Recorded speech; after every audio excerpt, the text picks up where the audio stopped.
What if I told you that your biggest problem isn't that you have too little time, but that you have the toxic belief that you can have enough? If you're tired of always feeling behind, chasing a perfect life that never arrives, this video will show you why you're failing and how embracing your limits is the real key to peace of mind. I was trapped in this mindset too. I spent years trying every productivity trick. Inbox zero, the Pomodoro technique, the ABC priority list. The result? More anxiety and more things to do. This forced me to step back and confront reality. The time management we are taught is a lie.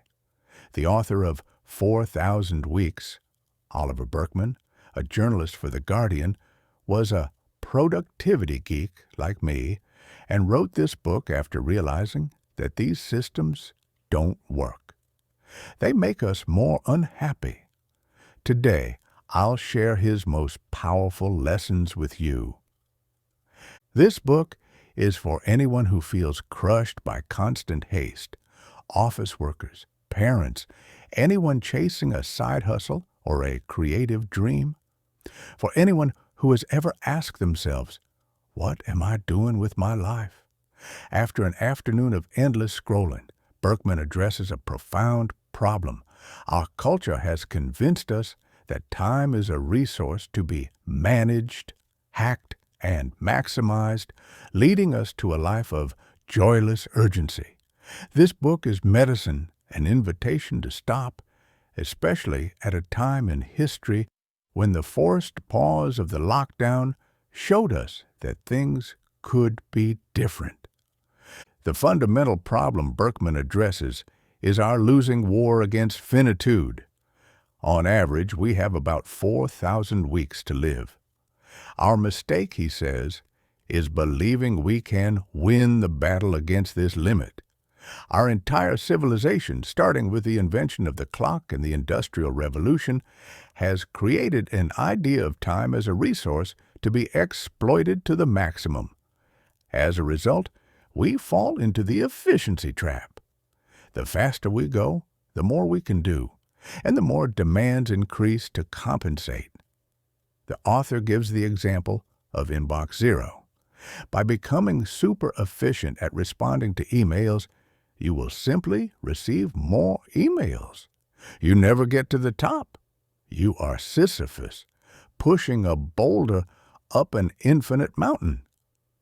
The solution is not to do more, but to surrender. The proposed framework is the acceptance of limits approach.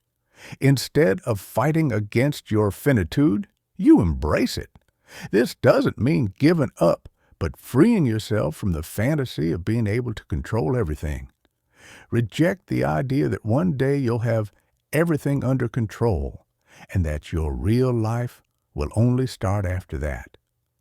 A meaningful life is built by making difficult choices, knowing that you can't do everything, and that every choice implies a sacrifice.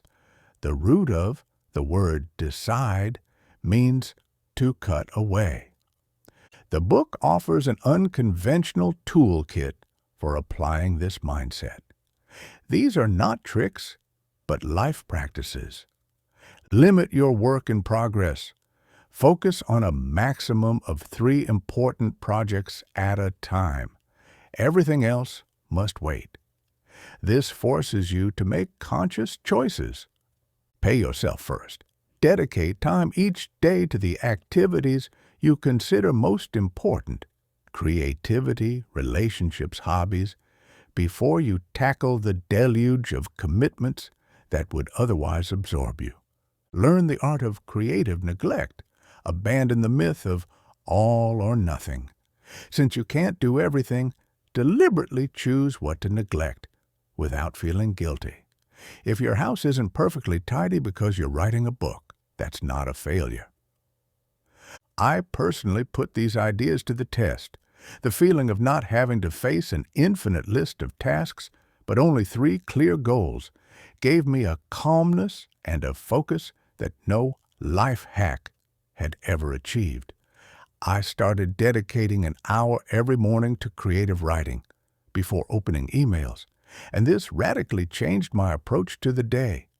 The sense of progress on what truly matters is an injection of sustainable motivation that lasts over time. The implementation of paying yourself first is one of the most effective techniques I have ever tried to regain control of your schedule. However, Burkeman's book is not for everyone. Despite its critical approach, it does not offer a step-by-step manual to solve every problem. Its philosophical perspective might be frustrating for those looking for quick and definitive answers. Furthermore, the author acknowledges that the systemic pressures of capitalism and modern work cannot be solved by self-help alone. While his philosophy helps to navigate this world, it doesn't eliminate the injustices that fuel it. In short, here is my verdict. Content quality. 5 out of 5 stars. Solid arguments supported by philosophical references and personal anecdotes. Practical applicability. 4 out of 5 stars. It's not a how-to manual, but the principles are revolutionary if applied consistently. Originality. 5 out of 5 stars. It stands out clearly from almost all other productivity books. It is a necessary counter-narrative. Clarity of exposition. 4 out of 5 stars. The writing style is engaging, but requires a certain amount of concentration. ROI, return on investment. 5 out of 5 stars. If you are willing to make a mindset shift and accept your limits, the return in terms of inner peace and meaning is enormous. Who I recommend it to? This book is perfect for overperformers who feel they are burning out, for those who feel trapped in an infinite work cycle, and for those seeking a deep philosophical foundation for their personal growth, rather than a simple list of tricks. This week's challenge is simple.